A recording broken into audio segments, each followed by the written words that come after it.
Kang, untuk hari ini kunjungan ke Wali Kota Bekasi, rapatnya konteksnya dalam hal apa spesifiknya? Ya, pertama kita berkomitmen menyelesaikan di hulu. Dan di hulu saya dengan Bupati Bogor sudah memiliki progres yang sudah dilakukan dan akan terus dilakukan. Karena ini kan kita ini jangan suka menyelesaikan masalah musiman. Ketika musim banjir hanya beberapa kegiatan kita buat, setelah reda kita hilang lagi. Saya mau konsisten menyelesaikan. Puncak itu menjadi kawasan hutan kembali, kawasan perkebunan yang memiliki daya serap air yang baik. Yang kedua, kita berkomitmen membenahi seluruh bentang aliran sungai. Karena aliran sungai yang dari puncak sampai ke Bekasi itu kan di perjalanannya banyak sekali hambatan. Ada pembangunan pemukiman, pembangunan kawasan, dan kemudian sisa-sisa kerukan tanahnya lari ke sungai. Kan itu harus dibenahin. Kalau yang ketiga, sekarang di sini, ketika di sini saya menemukan dua hal yang mesti dilakukan menurut saya. Satu, normalisasi sungai melalui pengerukan dan pelebaran. Yang kedua, daripada relokasi warga, itu memerlukan waktu lagi. Nanti kalau musim kemarau nggak mau lagi relokasi. Apalagi misalnya banjir ini 5 tahunan. Maka saya menawarkan konsep rumah panggung seperti di Kerawang. Dan tadi saya sudah menyepakati ada 1.000 rumah dalam hitungan saya yang akan diperbaiki. Dan Pemprov menyiapkan 40 miliar untuk pembangunan rumah panggung. Dan selanjutnya Pak Wali Kota, silakan. Ya. Jadi memang harus ada satu penyelesaian secara sistemik apa yang sudah disampaikan Pak Menko, ya, PMK dan Menko Kim Praswil. Saya kira sejalan dengan apa yang hari ini Pak Gubernur lakukan. Ya, Pak Gubernur langsung action terkait dengan bagaimana menangani tata guna lahan yang ada di hulu. Pak Gubernur juga nanti akan mendorong pusat untuk membuat embung yang ada sebelum masuk ke Kali Bekasi. Nah, kemudian terkait dengan tentu warga, seperti apa yang disampaikan oleh Pak Menteri Perumahan, bahwa akan ditawarkan untuk melakukan relokasi. Tentu banyak cerita yang kemudian banyak hambatan. Ya, terkait dengan rumah adalah cerita, rumah adalah kenangan, rumah adalah sesuatu yang jiwa raga. Rumahku adalah surga. Nah, rumahku adalah surgaku, ya. Jadi artinya salah satu solusinya adalah membuat rumah panggung. Nah, ini tentu pemerintah akan memberikan subsidi. Tadi konsepnya Pak Gubernur adalah kita akan membangunkan rumah itu gelagarnya sampai 2,5 meter. Sehingga nanti dengan anggaran yang ada 40 juta per rumah dari provinsi, nanti 30 juta rumah dari Kota Bekasi. Dan kemarin dari Kepala BNPB juga menyatakan bagi yang rumah dalam kondisi rusak berat dan kemudian direlokasi berat, itu juga mendapatkan 60 juta. Jadi nanti warga akan disiapkan anggaran minimal 130 juta. 130 juta. Nah, nanti 130 juta sampai mana, tetapi yang jelas mereka gelagarnya adalah setinggi 2,5 meter. Aman itu sudah. Sehingga dengan ketinggian 2,5 meter, air sudah tidak lagi, warga menjadi aman. Alat-alat rumah tangga yang hari ini jebol, rusak, nggak bisa dipakai lagi, kalau berada di lantai 2,5, mereka akan lebih sejahtera. Dan tidak mungkin tidak terjadi itu tadi orang miskin yang baru, kemudian bertambah lagi mungkin nanti ada orang miskin ekstrim hanya karena kemudian setiap 5 tahun harus mengalami banjir. Ya belum lagi itu tadi rasa ketakutan, kecemasan, itu saya kira sesuatu yang tidak bisa dibayar. Itu mulai kapan programnya? Bisa minggu depan. Ada prosedur khusus nggak yang harus dilakukan warga-warga korban ini?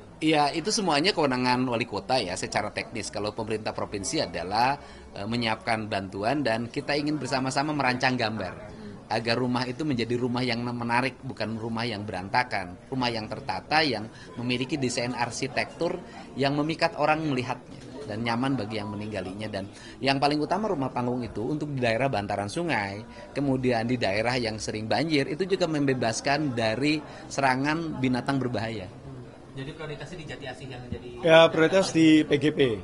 Ya, nanti kita lihat PGP, target kita adalah 1.000 rumah. Tentu nanti aparatur yang akan kemudian mendata mana yang kemudian prioritas. Karena di beberapa lokasi kan juga sudah ada yang lantai 2, ada yang lantai 3. Nah, nanti mungkin kita sesuaikan dengan prioritas terkait dengan kebutuhan yang ada di lapangan. Untuk pengerukan sungai gimana? Pengerukan sungai bisa. Ini kita nanti diskusi, kita lihat secara teknis. Ya bisa minggu depan kita bisa mulai.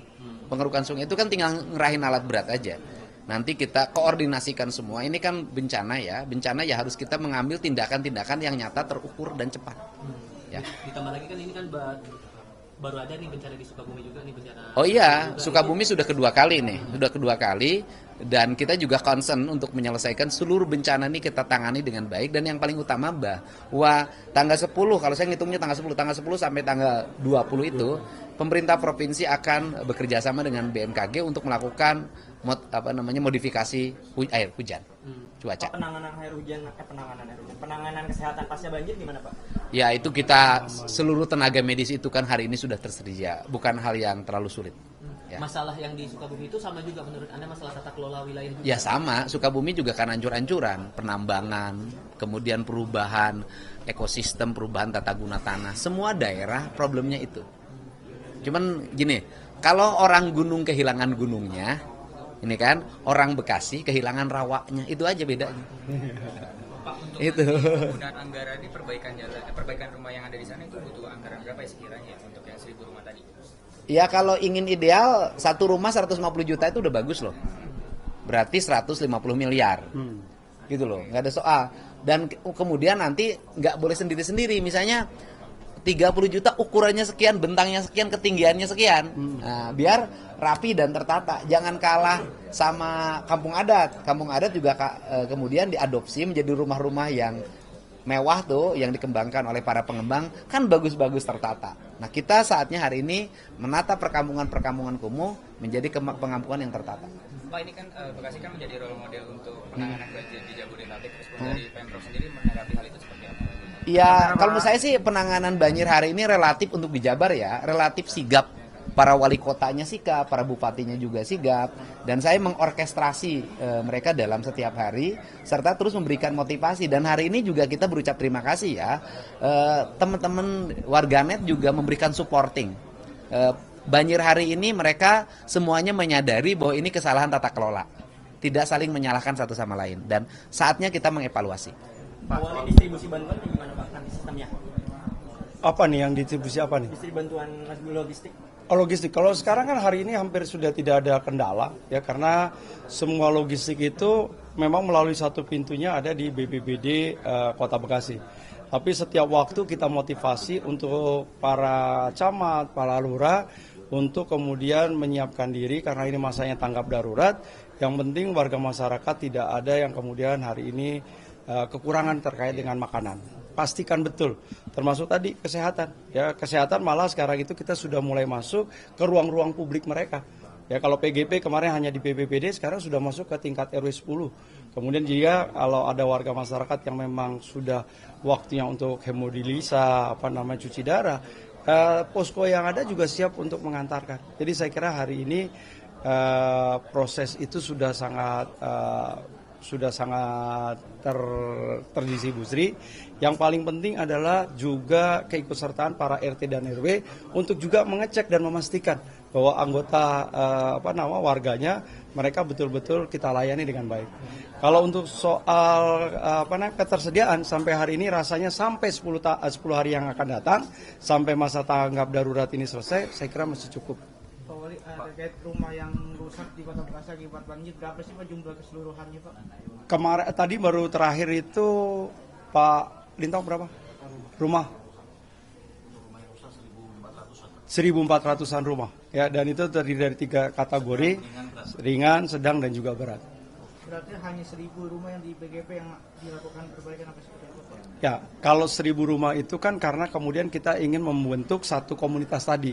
Ya, jadi tadinya mungkin nggak harus 1.000, tapi kita coba supaya PGP ini menjadi model di bagaimana membangun perumahan yang berada di sisi kali bantaran sungai. Pak Gu, terakhir Pak Gu, soal waduk, Ya. ada rencana untuk pembuatan waduk nggak sih? Ya gini, yang pertama saya hari ini harus menyampaikan ucapan terima kasih ya pada seluruh warga yang hari ini tetap bersabar ketika menghadapi musibah, dan saya ucapkan terima kasih pada seluruh relawan yang membantu berbagai kegiatan musibah ini sehingga para orang yang mendapat musibah mengalami keringanan.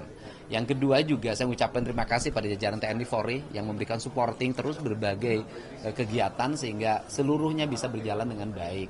Terus kemudian pembangunan waduk itu kewenangan Kementerian PUPR. Gitu loh. Itu kewenangan Kementerian PUPR. Nah, kan sudah ada dalam perencanaannya. Dulu ada waduk yang akan dibangun dengan nilai 10 triliun.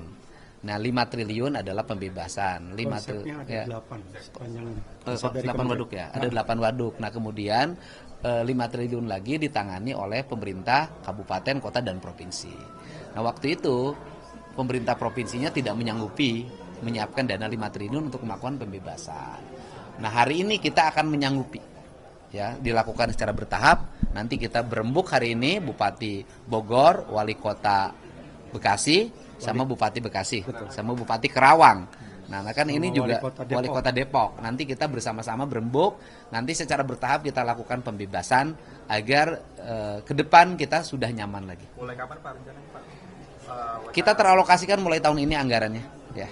Kang Emul, untuk yang program 100 hari nanti di 27 kota kabupaten akan menjadi fokus penanganan banjir. Saya nggak ada program 100 hari itu. Pokoknya saya mah program 5 tahun harus berhasil itu aja. Pak, nilai ininya berapa Pak dari waduk itu? Apakah yang sama? 10 triliun. 10 triliun. 10 triliun, ya. Kang, mau konfirmasi, ini yang beredar video kemarin Akang Ah. nangis yang di area puncak itu apa sebetulnya terpikir sampai akhirnya Oh iya, saya mungkin orang yang ngerti sebagai orang Sunda ya, yang orang Jawa juga sama, yang ngerti ajaran leluhur dia akan nangis. Karena bagi orang Sunda dan orang Jawa, gunung itu sesuatu yang sakral. Gunung itu sesuatu yang dihormati karena dia adalah sumber dari kehidupan. Dari gunung itu lahirlah air. Dari mata air lahirlah kehidupan. Ada danau, ada sawah. Kemudian itu lahir jadi kehidupan manusia. Makanya lambang orang Sunda dan orang Jawa tuh sama. Lambang ritualitasnya itu tumpeng. Tumpeng itu mancit ke atas. Mata ke atas, satu itu tunggal ya. Bahasa itu. Kemudian ke bawahnya banyak makanan. Dari titik yang satu di gunung itu melahirkan bagaimana proses ekologi yang melahirkan produksi. Nah, jadi saya ini termasuk orang yang begitu menghormati gunung. Begitu menghormati gunung, sehingga ketika gunung itu orang seenaknya demi kepentingan komersial membelah hutannya hanya untuk kesenangan-kesenangan dan duit. Saya nangis, Pak. Kenapa? Bagi saya sebagai orang Sunda, saya merasa martabat saya direndahkan. dengan janji untuk melakukan tata kelola kembali masalah area-area yang tadi disinyalir menjadi imbas dari banjir yang muncul di daerah Jawa Barat, bakal makan waktu berapa lama untuk memperbaiki? Saya bukan janji loh. Ketika visi misi saya itu udah jelas. Yang pertama saya lakukan adalah perubahan tata ruang. Dan hari Selasa, para bupati wali kota akan berkumpul di Depok dengan Menteri ATR BPN untuk bersama-sama melakukan tata ruang seprovinsi Jawa Barat. Bakal makan waktu berapa lama kira-kira untuk memperbaiki? Tata ruang itu perlu waktu, analisisnya agak panjang karena itu aspek akademik normatif ya. Ya mungkin setahun itu tata ruang tuh baru bisa diketok. Apalagi tata ruangnya kan sudah disahkan, sekarang tuh masuknya evaluasi. Evaluasi tata ruang gitu loh. Tetapi ya menuju evaluasi tata ruang tersebut, sekarang pembangunan akan diarahkan pada upaya menghijaukan kembali Jawa Barat. Jadi kata bahasa Sunda saya adalah leuweung hejo rakyat ngejo. Dah ya, cukup. Kalau pembangunan polder di kawasan PGP apakah jadi nanti? Polder PGP. Kalau kan polder tidak ya. Kalau di sana itu yang tadinya memang kalau itu kemudian bisa direlokasi baru kemudian dijadikan folder. Nah hari ini kita konsepnya kan berbeda. Pak Gubernur menyatakan bahwa yuk kita bangun rumah-rumah yang ada di PGP tapi dengan ketinggian lebih dari 2,5 meter. Jadi rumahnya bentuknya panggung, bawah kosong aja itu 2,5 meter, baru kemudian di atasnya adalah bentuk bangunan yang akan dihuni oleh warga masyarakat. Jadi direlokasi akan dibangun rumah. Nah, makanya jadinya keputusannya adalah tidak dilakukan relokasi, tapi justru rumah-rumah yang ada kemudian kita bangun pembangunan kembali. Kenapa memilihnya PGP? Karena dia yang paling parah di antara seluruh kondisi yang ada. Ya, karena memang posisinya dia posisi yang paling rendah di antara perumahan-perumahan yang hari ini terkena dampak daripada banjir yang ada. Ya, tentunya ini akan terus bertahap. Ya, kalau misalnya PGP selesai, mungkin yang ada di bantaran-bantaran kali, ya kita lihat ya sampai sejauh mana kemudian daya dukung kolaborasi gotong royong menyelesaikan masalah pemerintah pusat, pemerintah provinsi dan juga pemerintah Kota Bekasi. Berembuk sama warga ini mulai kapan Pak? Berembuk sama warga. Kan baru diputuskan hari ini. Ya, mudah-mudahan kalau sudah dalam situasi yang kita tenang, rumahnya udah bersih, baru kita akan lakukan data dari rumah ke rumah dan kemudian tentu kita juga akan menentukan prioritas. Ya, dimulai dari yang paling kondisi yang paling membutuhkan. Buat penegasan lagi Pak, berarti alurnya nanti akan berembuk itu bersama dengan pihak kecamatan juga, koordinasi dengan mendata warga-warga ini. Justru pasti yang paling utama pasti kecamatan dan kelurahan, kemudian menempatkan RT RW, kemudian secara faktualnya kita lihat kondisi real yang ada hari ini. Pak, berarti tidak menutup kemungkinan wilayah-wilayah lain akan Oh iya, kalau ini dianggap berhasil kita akan lakukan secara bertahap tentunya. Ya, ada Pak Bupati.